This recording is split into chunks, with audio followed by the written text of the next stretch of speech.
Today, we're going to journey to a place that's part geographical marvel, part historical treasure, and a complete spiritual powerhouse. We are talking about the incredible Srishailam Temple. Okay, so let's dive right in, because this is what makes Srishailam so unbelievably unique. It's not just one sacred site.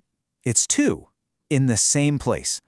It's one of only 12 Jyotirlingas, where Lord Shiva is worshipped as a pillar of pure light. And, at the very same time, it's one of just 18 Shaktipikas, where the divine energy of Goddess Parvati is centered.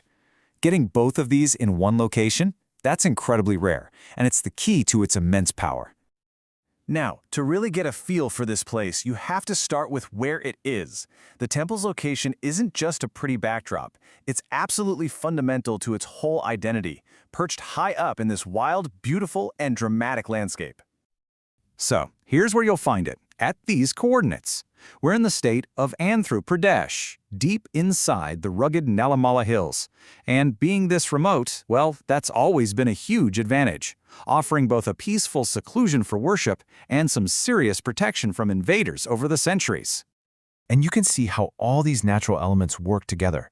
I mean, they're not just scenery, they're an essential part of the temple's power. The hills act like a natural fortress.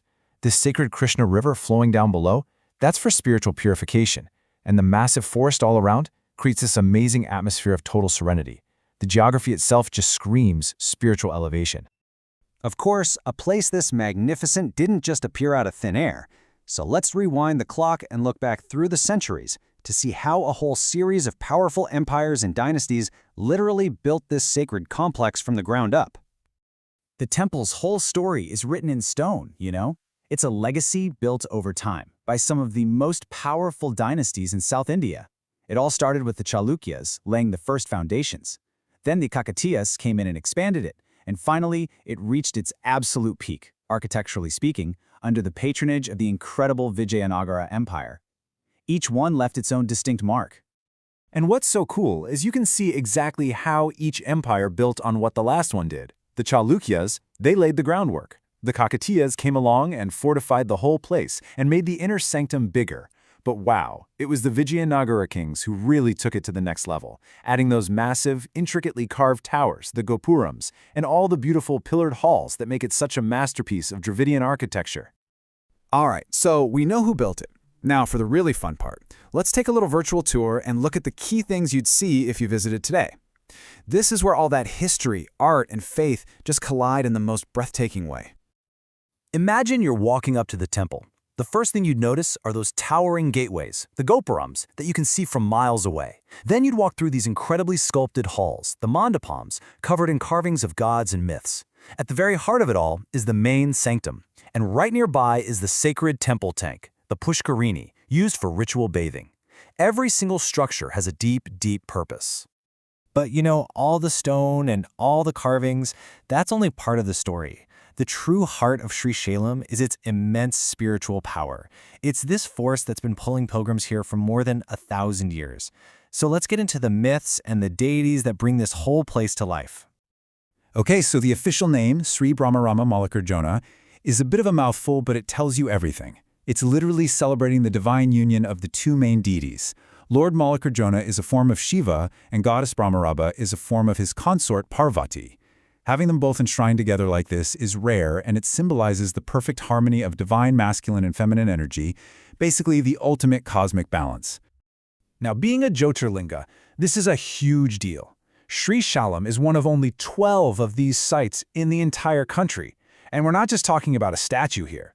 A Jyotirlinga is believed to be a self-manifested pillar of cosmic light from Shiva himself.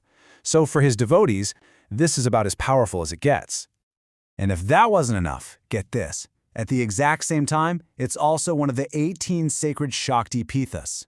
The legend goes that these are the spots where parts of the goddess Asaidi's body fell to earth, infusing the ground with her divine energy. This makes Srishailam a top-tier pilgrimage site for devotees of the goddess too. And there's this amazing local legend that says the goddess took the form of Brahmaramba, which means the mother of bees, to defeat a powerful demon right here on this very hill.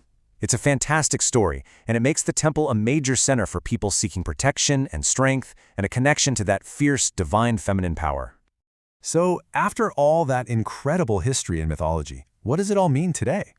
Let's bring everything together and look at Srishailam as the living, breathing center of faith that it is right now.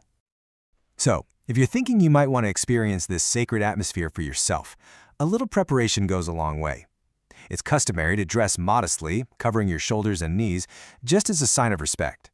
And trust me, since some of the paths can be pretty steep, you'll want comfortable shoes. The best time to go weather-wise is usually between October and March.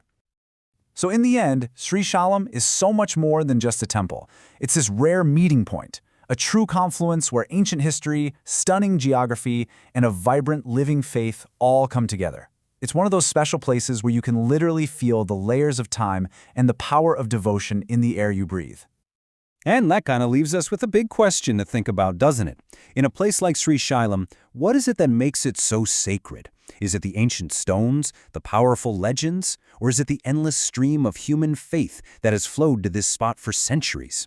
You know, maybe the real magic is that it's all three, woven together perfectly.